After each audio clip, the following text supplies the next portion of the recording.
To look more at the issues facing the NDIS, I spoke a short time ago with the Minister responsible, Bill Shorten. Bill Shorten, thanks for your time. Quite strong words from Professor Bruce Bonner-Haty, your reviewer of the NDIS scheme today, talking about it having become a magic pudding for government service providers and people with a disability, and saying governments at all levels must return to providing support outside the scheme. What did you make of all that? Well, we haven't got the final report yet. I've asked Professor Bruce Bonner-Haty and Lisa Paul and a committee of experts, many of whom have disabilities, to tell us how to do the next round of improvements to the NDIS. I think Bruce is saying in different words the same as what I've been saying. The NDIS wasn't set up to cover all Australians with all disabilities. It was for the most severely and profoundly disabled. And he's saying that other departments, federally, states, local government, the private sector need to step up because the NDIS can't do everything. Yeah, and we had figures from the National Disability Insurance Agency last week. $35 billion, 22-23, 610,000 participants, up by nearly 76,000 in a year. Last year, I think I interviewed you about the scheme. It was blowing out by 50 to 60,000, so now another 76,000. Do you think, I know you don't want to preempt the review, do you think you'll be cracking down on who qualifies for NDIS assistance? I think we'll need to clarify eligibility. I think we need to also make sure that the rent seekers who get attracted by government money, who overcharge or overservice people with disability, or indeed just the downright crooks, they need to be evicted from the scheme. I also think what we need to do is recognise that nearly half the scheme are kids. So there's a challenge there in how we help young kids with developmental delay. The NDIS shouldn't be the only off-ramp if you've got a diagnosis of developmental delay. We're going to need to work with the states to make sure that there are other options available for kids who are taking a non-standard journey, and by diagnosing them at 12 months, not 3 and 4, I think we can provide greater assistance. How are you going to get the states to chip in more on the disability front? They're all crying poor after COVID. Surely this is your biggest challenge. It is a challenge. I know every state disability minister, and actually I know every premier. They're all motivated to do the best things by Australians. We'll just work together. I think there are common sense solutions which will emerge in the review, which I think we'll all look at and say, OK, that makes sense. I think we've got a shared interest in providing the most profoundly and severely disabled Australians with a chance of a fair go. And I think we also need to make sure that the rest of our systems, schools, community mental health, hospitals, are doing their bit and not sending everyone off to the NDIS. All right, we've got the Treasurer slowly rolling out this intergenerational report this week. It seems like an absolutely key area is yours, that when the government looks to reform, maybe the key area is yours. Would you agree? I think there's probably 5 big areas of the budget, of which the NDIS is one.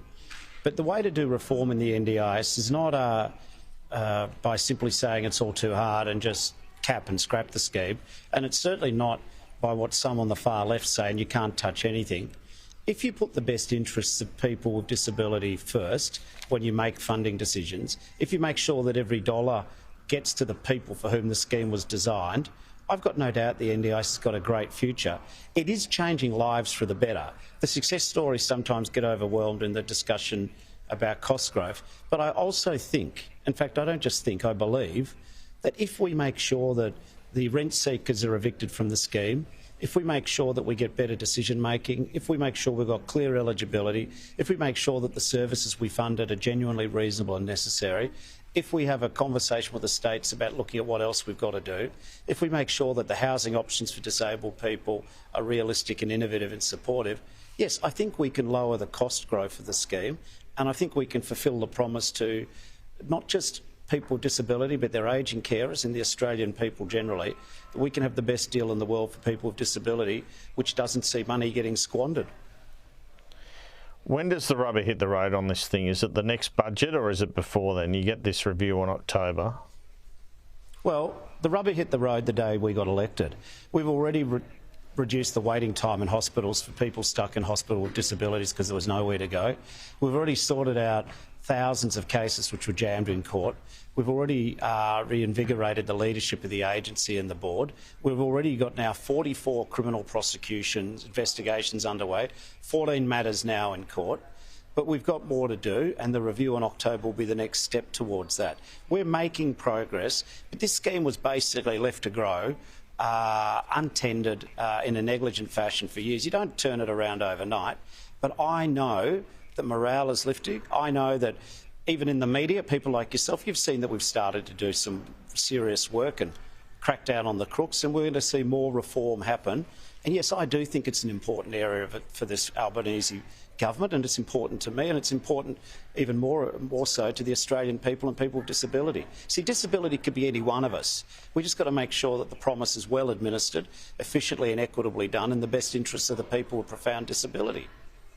In April, we had this National Cabinet Agreement, an annual growth target of 8% by 2026, with further moderation of growth, you put it, as the scheme matures. How low can you get that moderation of growth?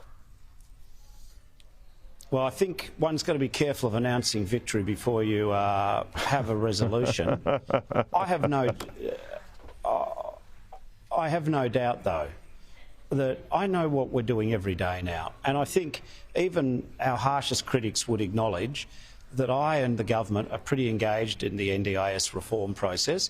We're doing more co-design with people with disability than ever before. You know, as I said, Kurt Fearnley, marvellous Australian, now chair of the board. He is quite an exceptional Australian in any dimension. We've totally changed the leadership just about at the highest level of the NDIA. The fact is that there is now more prosecution of crooks. One thing I do want to put some service providers on notice is we want to stamp out the habit that when some service providers hear a family or a person has an NDIS package, they double the price of the service. That's not on anymore. It's not just government you're so-called making a profit off. It's people with scarce packages of money and the taxpayers you're ripping off. So anyway, if it was easy, someone else would have done it. But I don't think anyone disputes our authenticity and our desire to get the best possible deal for people with disability. And yes, that does mean working more strenuously with the states, but in partnership. There's no culprits here amongst government. We've just got to all step up and recognise that a disability is a fact of life. It can happen at birth, it can happen in the blink of an eye on a country road, it can happen through the onset of ageing. What we've got to do is make sure we've got the safety net which works in the fairest, most cost-effective fashion, which still gives people dignity. All right, just a couple of other issues quickly. On The Voice, sure. Pat Farmer had his run today. I noticed the Prime Minister talking about neighbours talking to each other, people volunteering to join the campaign. You've run a lot of campaigns. Tanya Plibersek used similar language to me when I interviewed her on the weekend, actually. Is that the hope of the government, that ordinary people become involved and lift this up, as opposed to it being about the PM and politicians?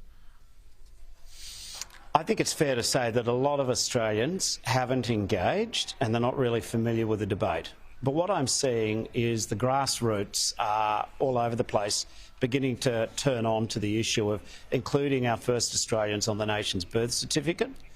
People who predict that the no case has got it home and hosed are probably counting, I think that's probably a bit arrogant. I just think it's a matter of having a conversation with the Australian people, and that's what's starting to happen.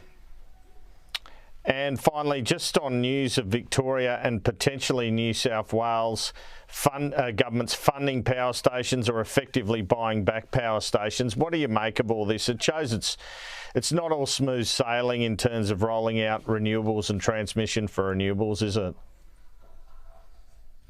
What it shows me is that we haven't invented a clock which could take us back 10 years and make the decisions that we should have made 10 years ago on renewable energy. Unfortunately, Back to the Future is just a film, but we are now seeing what happens if you don't have clear investment policy for a decade.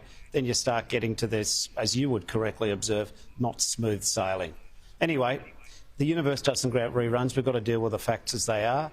And I know one thing, thank goodness that we're now starting to provide clarity for investment in renewables. Otherwise, we're just kicking the can down the road for more problems. I mean, Europe's just had its hottest summer ever.